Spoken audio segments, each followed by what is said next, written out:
اگر ان کا بس چلتا تو یہ خود رسول کے ساتھ بھی جنگ کر لیتے۔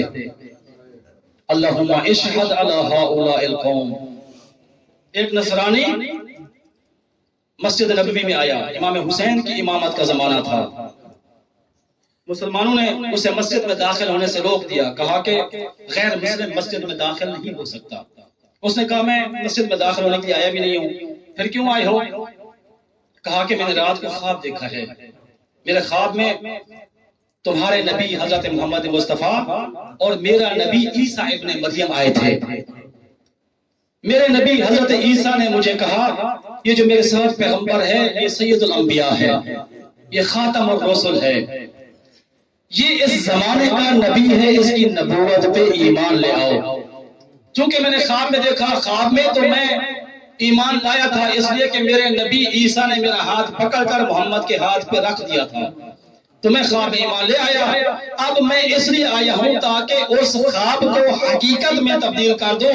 میں تم لوگوں سے فقط اتنا پوچھنے آیا ہوں، اتنا بتاؤ کیا اس مدینے میں نبی کی آل میں سے کوئی رہتا ہے؟ سب نے اشارہ کیا، وہ ہے محلہ بنی ہاشم، حسین رہتے ہیں، ان کے پاس جاؤ۔ یہ نصرانی امام حسین کی خدمت میں حاضر ہوا، امام حسین سے ملا اور خواب بتایا، مولا میں نے ایسے ایسے خواب دیکھا ہے۔ امام حسین نے اسے بٹھایا، خواب سننے کے بعد ایک جوان سے کہا جلدی سے جاؤ میرے اکبر کو لے کر آؤ۔ ایک جوان اٹھا، جناب علی اکبر کو لے کر آیا۔ شیخ فاضل صفار کے یہ جملے ہیں، وہ کہتے ہیں جب اکبر آئے تو ان کے چہرے پہ ایک نقاب تھا، کپڑا ڈلا ہوا تھا، ایک برقع نما کو چیز تھی، یعنی اکبر کا چہرہ چھپا ہوا تھا۔ کیوں؟ اس لیے کہ ام لیلہ کا بیٹا اتنا حسین تھا کہ حسین اگر اکبر کے چہرے کو چھپا کے نہ رکھتے، جو دیکھتا دیکھتے ہی مر جاتا، اور ایسا ہی ہوا۔ جب جناب علی اکبر آئے، نصرانی کے سامنے بیٹھے، اب میرے مولا حسین نے کیا کیا؟ اکبر کے چہرے پہ نقاب ہے، ایسا ایسا اٹھانا شروع کیا۔ جب نقاب ہٹایا، نصرانی نے اکبر کو دیکھا، بے ہوش ہو گیا، منہ پہ پانی چھٹکا گیا۔ جب ہوش میں آیا تو امام حسین نے پوچھا ہے نصرانی کیا ہوا؟ کہا کہ مولا مجھے اتنا بتائیے، آپ کا نانا رسول دنیا سے چلا گیا ہے یا یہی تمہارا نانا ہے؟ کہا کہ یہ تو میرا بیٹا ہے، میرے نانا میں دنیا سے گئے ہوئے عرصہ ہو گیا۔ کہا کہ مولا مجھے معاف کرنا، جو میں نے خواب میں دیکھا تھا یہ بالکل وہی جوان ہے، اس کا رخسار محمد مصطفیٰ جیسے ہے، اس کی زلفیں محمد مصطفیٰ جیسی ہے، اس کے دانت محمد مصطفیٰ جیسے ہیں۔ یہ جملہ کہا تو میرے حسین نے کہا اے نصرانی اب اتنا بتا دے، اگر اللہ تجھے ایسا حسین و جمیل بیٹا عطا کر دے، اجرکم اللہ، اجرکم اللہ، بڑے حوصلے سے سنتے آئیے، گرمی کا موسم ہے، آج اکبر کا پرسہ دینا ہے، مولا آپ کی جوانیوں کو سلامت رکھے۔